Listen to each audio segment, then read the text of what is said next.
Pero claro, esto presenta ciertos desafíos, sobre todo cuando utilizamos inteligencia artificial y las analíticas de datos, en cuanto a las metodologías de aprendizaje activo. Primero hay un problema muy importante que es el tema de la inclusión. Es decir, eh, para que nuestros estudiantes y nuestros profesores utilicen de manera efectiva, sobre todo las analíticas de aprendizaje, primero tenemos que saber cuáles son las características de nuestros estudiantes.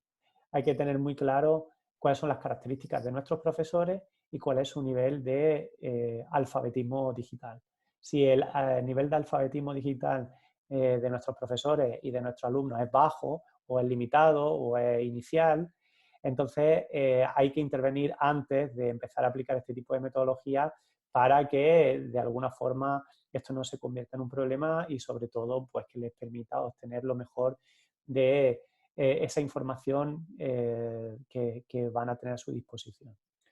Por lo tanto, también es muy importante que los estudiantes estén bien preparados. Aquí hay un debate, y aquí lo digo claramente, hay un debate de los que están a favor de compartir las analíticas de aprendizaje con los estudiantes e integrar esta analítica en el mismo proceso de aprendizaje de los estudiantes, o aquellos que están en contra y prefieren ocultarle esta información al estudiante. Bueno, yo en mi caso estoy completamente a favor de la primera opción. Yo comparto las analíticas de aprendizaje con mis estudiantes, pero claro, todo eso está dentro del marco de una comunidad de aprendizaje y de investigación, está dentro del marco de la facilitación de la motivación intrínseca, está dentro del marco del aprendizaje cooperativo, etcétera, etcétera. Con lo cual, esto es muy importante porque si no hay una cultura de la transparencia con los estudiantes y hay todavía una cultura basada en la centralidad del profesor, es muy difícil que podamos utilizar la analítica de datos de manera satisfactoria. Otro elemento muy importante. ¿Qué ocurre cuando utilizamos analíticas de datos? Pues que ni el profesor ni el estudiante se pueden esconder. Es decir, por eso comentaba la cuestión de la transparencia. Aquellos estudiantes que estaban acostumbrados a sentarse al final de la clase y estar pendientes de otra cosa y pasar el tiempo de la clase con la cabeza en otro sitio o pendientes del móvil o estando atentos a otra cosa. Esos estudiantes que, digamos, de alguna forma están acostumbrados a pasar por las clases bajo el radar, eso con la analítica de datos se termina, porque tenemos en tiempo real cuál es su bueno, pues, involucración en la clase, sabemos cuál es su rendimiento, etcétera, etcétera, etcétera. Igual pasa con los profesores. Aquellos profesores que estaban acostumbrados a ir con sus apuntes en amarillo de los años, a leerlos delante de 100 personas, etcétera, y que no se interesaban por nada más de sus estudiantes, eso también se acaba con la analítica de datos, pues, puesto que tenemos información sobre las interacciones que ocurren en clase, la interacción entre profesor y alumno, y sabemos con datos, con total evidencia científica, cuál es el rendimiento del profesor, con lo cual eso también se termina.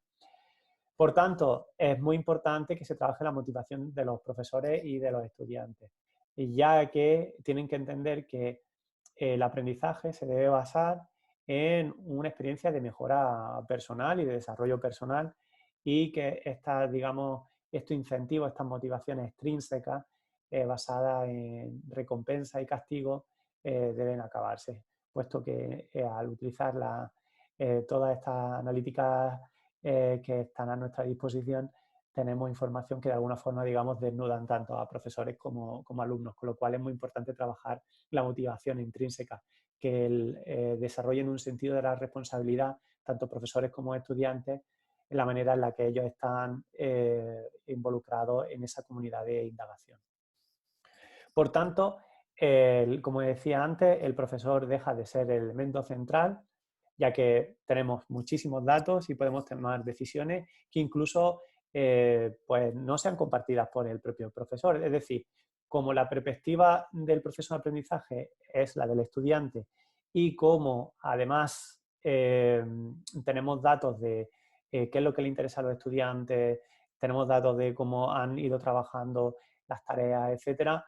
el profesor no se puede convertir o no puede seguir siendo una figura de autoridad, sino que pasa a ser una especie de entrenador. Es lo que yo siempre prefiero denominar como un facilitador. Es alguien que lidera, supervisa, facilita la transferencia de conocimiento, el debate, la aclaración de conceptos, etcétera, pero pierde por completo su centralidad.